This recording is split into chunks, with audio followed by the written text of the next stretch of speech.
Hello, ഇന്നൊരു പരിപ്പ് വടേൻ്റെ റെസിപ്പിയാണ്. കടയിൽ നിന്നെല്ലാം വാങ്ങാൻ കിട്ടുന്ന അതേ പെർഫെക്ഷനിന് നമുക്കിത് വീട്ടിൽ തന്നെ ഉണ്ടാക്കിയെടുക്കാം. ഉണ്ടാക്കാനും എളുപ്പമാണ്, നല്ല ടേസ്റ്റിയാണ്. വീഡിയോ കണ്ടിട്ട് ഇഷ്ടപ്പെട്ടിട്ടുണ്ടെങ്കിൽ ഒന്ന് ലൈക്ക് ചെയ്ത് സബ്സ്ക്രൈബ് ചെയ്യണേ.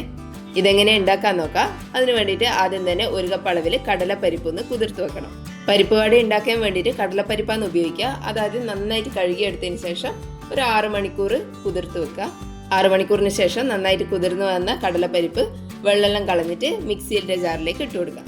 മുഴുവനായിട്ട് ഒരുമിച്ച് ഇടണം എന്നില്ല, 2 ബാച്ചായിട്ട് ചെയ്തെടുക്കുക. ഒരുപാടായി കഴിഞ്ഞാൽ ഇത് പൊടിച്ചെടുക്കാൻ ബുദ്ധിമുട്ടായിരിക്കും. അതുകൊണ്ട് കുറച്ച് ആദ്യം ഇട്ട് കൊടുക്കുക. ഇനി ഇതിൻ്റെ അകത്തേക്ക് 1 സവാള ചെറുതായിട്ട് അരിഞ്ഞിട്ട് ചേർത്ത് കൊടുക്കുക.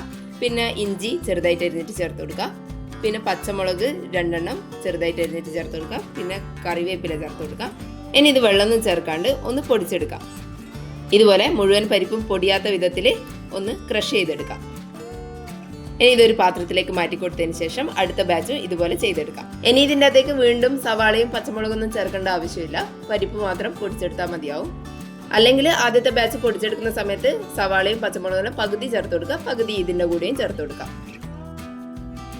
ഇനി ഇതിനകത്തേക്ക് കുറച്ച് കറിവേപ്പില ചെറുതായിട്ട് അരിഞ്ഞിട്ട് ചേർത്ത് കൊടുക്കാം. പിന്നെ ആവശ്യത്തിനുള്ള ഉപ്പും കൂടി ചേർത്ത് കൊടുക്കുക. ഇനി ഇതിൻ്റെ അകത്തേക്ക് 2 ടീസ്പൂണ് ചതച്ച മുളക് ചേർത്ത് കൊടുക്കാം. ഇതിൻ്റെ അകത്ത് മുളക് പൊടി ചേർത്ത് കൊടുക്കുന്നില്ല, ചതച്ച മുളകാണ് ചേർത്ത് കൊടുക്കുന്നത്. പിന്നെ പച്ചമുളകിൻ്റെ എരിവും ഉണ്ടാവും. കൂടെ തന്നെ 1/2 ടീസ്പൂൺ പെരിഞ്ജീരകത്തിൻ്റെ പൊടി കൂടി ചേർത്ത് കൊടുക്കുന്നുണ്ട്. കുറച്ച് കായപ്പൊടി കൂടി ചേർത്ത് കൊടുക്കാം. ഇനി ഇതെല്ലാം കൂടി നന്നായിട്ടൊന്ന് മിക്സ് ചെയ്തെടുക്കുക. കൈ വെച്ചിട്ട് തന്നെ നന്നായിട്ടൊന്ന് കുഴച്ചെടുത്താൽ മതി.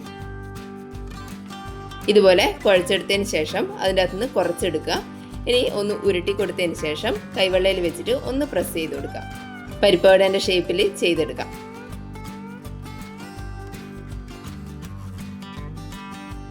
ഇതുപോലെ പരത്തിയെടുത്തതിന് ശേഷം നന്നായിട്ട് ചൂടായിട്ടുള്ള എണ്ണയിലേക്ക് ഇതിട്ട് കൊടുക്കാം.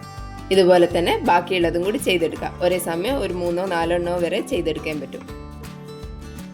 മുഴുവനും ഇട്ട് കൊടുത്തതിന് ശേഷം ഫ്ലെയിം ഒന്ന് മീഡിയത്തിലേക്ക് വെച്ച് കൊടുക്കാം. ഇനി ഇതിൻ്റെ ഒരു ഭാഗം നന്നായിട്ട് മുരിഞ്ഞ് കളർ മാറി വരുമ്പോൾ മറിച്ചിട്ട് കൊടുക്കാം. ഫ്ലെയിം കുറച്ച് കൊടുത്തിട്ടില്ലെങ്കിൽ പുറമേ ഭാഗം പെട്ടെന്ന് കരിയും, ഉള്ളു വേവാതെ ആയിരിക്കും. അതുകൊണ്ട് ഇട്ട് കൊടുത്തതിന് ശേഷം മാത്രം ഫ്ലെയിം ഒന്ന് കുറച്ച് വെക്കുക. കുറച്ച് സമയം എടുത്തിട്ട് തന്നെ 2 ഭാഗവും നന്നായിട്ടൊന്ന് മൊരിയിച്ചെടുക്കാം.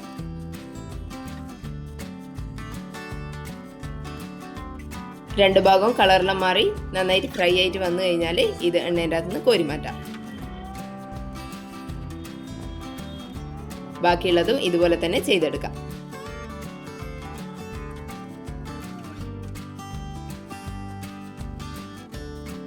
എളുപ്പത്തിൽ ഉണ്ടാക്കാൻ പറ്റിയ ഒരു 4 മണി പലഹാരമാണ്. കടയിൽ നിന്നെല്ലാം വാങ്ങാൻ കിട്ടുന്ന അതേ ടേസ്റ്റിൽ ഇത് നമുക്ക് ഉണ്ടാക്കിയെടുക്കാം. ചൂടോടുകൂടി തന്നെ കഴിക്കാൻ നോക്കാം, നല്ല ടേസ്റ്റി ആയിരിക്കും. വീഡിയോ കണ്ടിട്ട് ഇഷ്ടപ്പെട്ടിട്ടുണ്ടെങ്കിൽ ഒന്ന് ലൈക്ക് ചെയ്ത് സബ്സ്ക്രൈബ് ചെയ്യണേ. താങ്ക്